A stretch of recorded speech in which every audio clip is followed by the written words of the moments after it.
Magandang araw sa ating guys. Welcome po sa ating channel. Naway pagpalain tayo ng ating makapangyarihang Ama na makalangit. Bago ang lahat guys, sana suportahan ninyo ang ating channel guys. I-subscribe ninyo, i-like ninyo, i-share ninyo dahil alam natin na marami po tayong matututunan dito. Especially sa mga topic na pag-uusapan natin. At sa araw na ito guys, pag-usapan natin itong mga nangyayari sa ating bansa guys.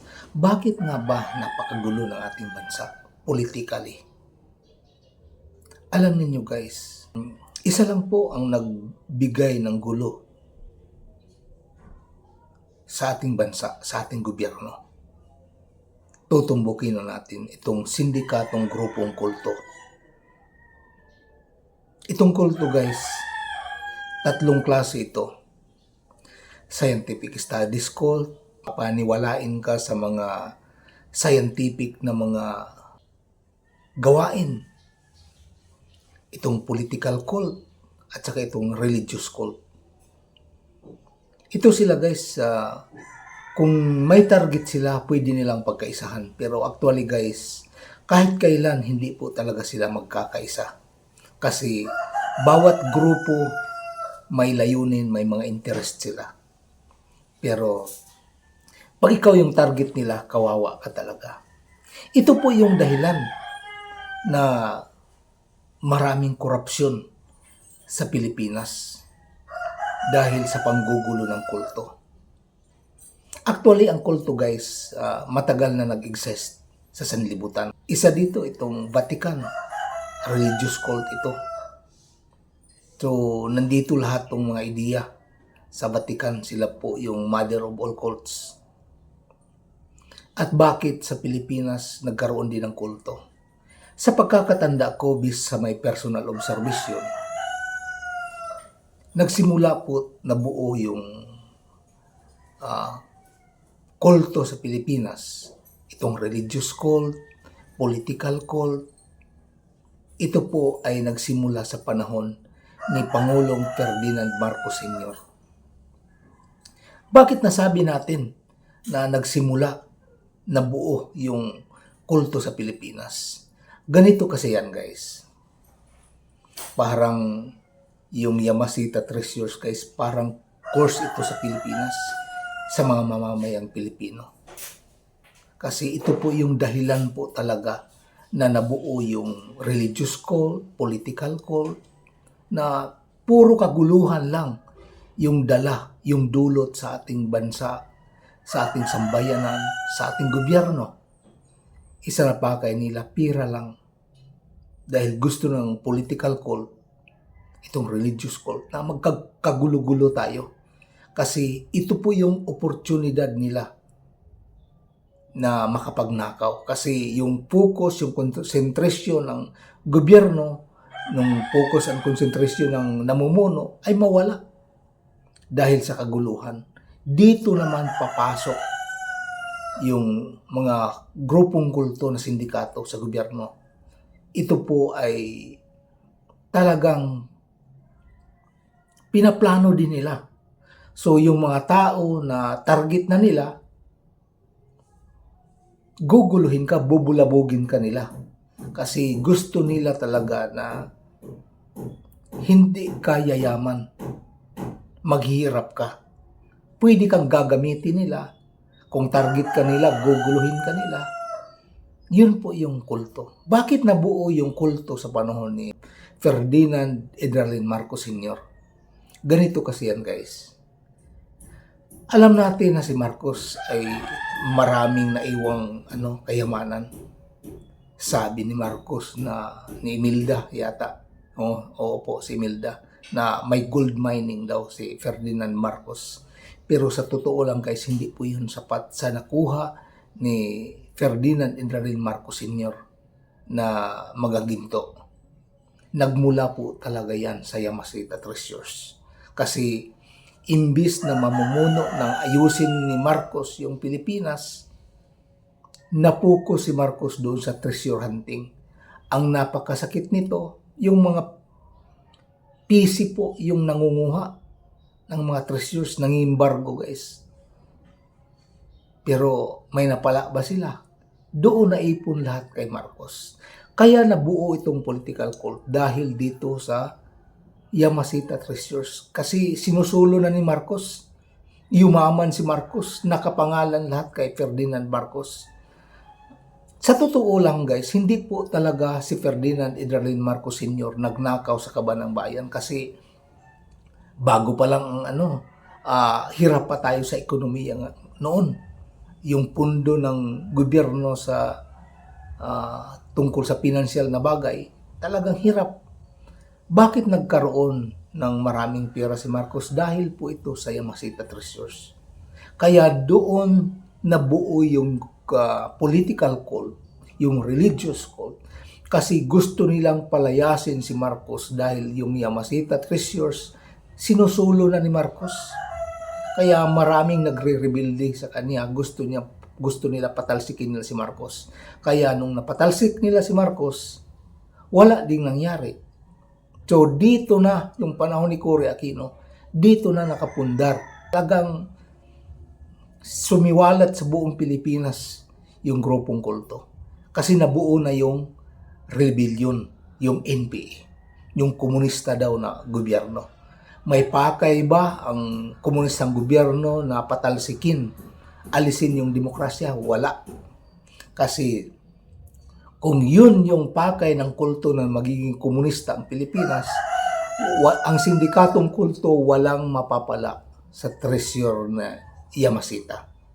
Kasi kukuhanin din lahat yun ng gobyerno. So wala silang magawa. Kaya gusto nila na maging demokrasya lang, guguluhin lang, para makuha nila yung mga pakay nila. Kaya hindi sinusuportahan ng ating gobyerno. Itong si Villar dati na naging chairman sa agriculture. May nagawa ba siya para sa ikagaganda ng agrikultura sa Pilipinas? Wala. Kundi yung mga farmlands, kino-convert niya into subdivisions. Kasi yung Yamasita Treasures kasi sa Pilipinas guys, balot na balot yan. Ang daming Yamasita Treasures sa Pilipinas na binaon ng mga Hapon panahon ng World War II. So ito yung pakay nila, kaya hindi nila ini-encourage yung farming sa Pilipinas. Dinidiscourage pa nga yung pagsasaka na talagang mahirap daw magsaka, mura yung bilihin, kasi sinisindikato guys, yung mga farm products natin, sinisindikato ng mga negosyanteng kulto para yung mga tao mawala ng gana sa pagsasaka.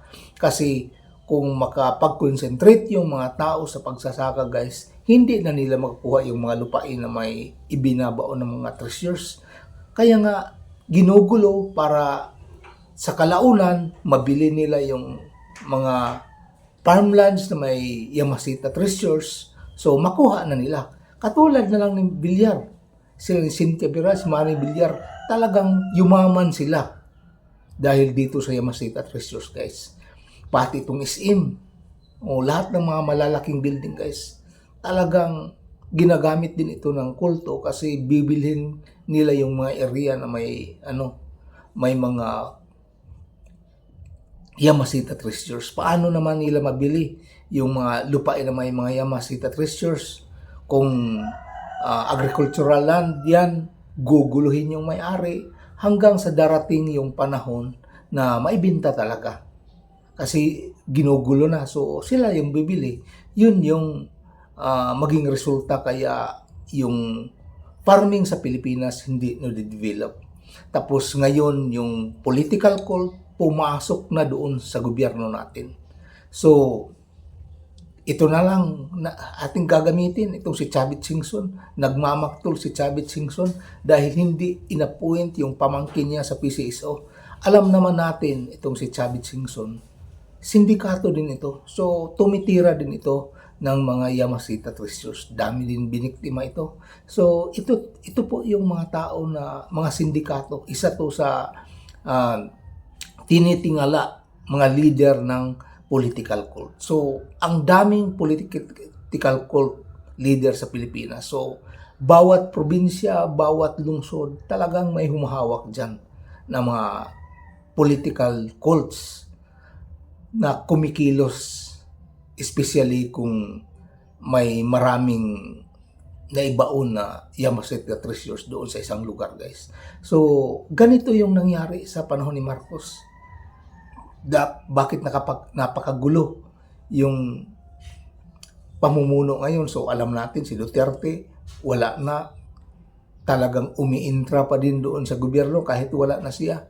Talagang kinukontra pa din niya yung kasalukuyan na mamumuno. Kasi gusto ng kulto na guguluhin yung pamumuno ni Bongbong Marcos. Dahil gusto niya din na mapalit si Sara. So, naniniwala ba kayo na kung si Sara maging presidente, magiging maayos yung ating lipunan, yung ating bansa, yung ating gobyerno? Hindi pa rin. Kasi guguluhin din si Sara ng mga kulto. So, walang humpay, hindi po matatapos ang gulo sa ating bansa, sa ating gobyerno, politically, hanggat nandoon sa gobyerno, hanggat nandito pa ang kulto sa ating bansa. Kung hindi sila mawawala, talagang hindi titigil yung kaguluhan sa ating bansa. Isa na lang yung ating pag-asa, guys. Kung magkaroon tayo ng tunay na leader na suportado ng mga matitino na mga tao na talagang gusto ng pagbabago, gustong maayos yung ating bansa, dito pa maayos yung ating gobyerno. Pero hanggat wala pang mamumuno na talagang may tapang na handang manindigan para sa uunlad, ikababago ng ating bansang Pilipinas, ng ating gobyerno, ng pamumuno sa ating gobyerno, sa pamalakad ng ating gobyerno, talagang walang mangyayari po na pagbabago kahit sinong papalit na mamumuno sa ating bansa. Kung nandoon pa yung kulto, walang susupil sa grupong kulto sa ating bansa, talagang mananatili na maging magulo ang ating bansa. Kaya sana, guys, maunawaan ninyo, makuha ninyo yung punto natin. Katulad na lang ngayon ng pinaka-target si Diskaya. Kasi nakita na ng kulto, grupong kulto, na marami ng pira si Diskaya. Talagang ang laki na ng pira na kulimbat nila sa gobyerno, binubulhabog na din sila ng grupong kulto.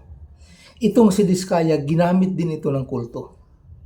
Sa panahon ni Duterte, talagang pinayaman siya. Sabi niya, nung nag-DPWH na sila, bago pa sila yumaman. So, panahon yun ni Duterte. So, ginamit si Diskaya. Tapos, hanggang sa panahon ni BBM, ginamit si Diskaya. Dito na nabulabog. So, ngayon, malaki ang chance na makuha yung pera, tapos makulong itong mga Diskaya.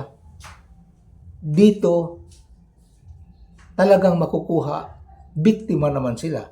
Pero okay lang yun kasi at least yumaman sila, naranasan nila yung maayos na buhay, magandang buhay. So, sana, guys, maintindihan ninyo, makuha ninyo kung bakit ganito kagulo yung ating bansa. Hanggat nandito pa yung political cult, religious cult sa ating bansa, kung papasok sila o nandoon pa sa loob ng gobyerno, talagang hindi po gaganda ang ating ekonomiya. Hindi po gaganda ang ating gobyerno, hindi po gaganda ang mga serbisyo. Talagang walang mangyayari, guys, hanggat nandoon pa ang political cult, ang religious cult sa ating bansa, sa ating gobyerno. Itong religious cult naman, walang kwenta. Kasi lahat po ng namumuno, Kristiyano o Muslim, mga korap. So, ibig sabihin, ito po yung dahilan, guys, na hindi na ako naniniwala sa mga relihiyon. Kasi wala pong nagawa yung mga kaparian, yung mga pastor, mga ministro, mga imam, walang nagawa para maturuan nila ng mabuting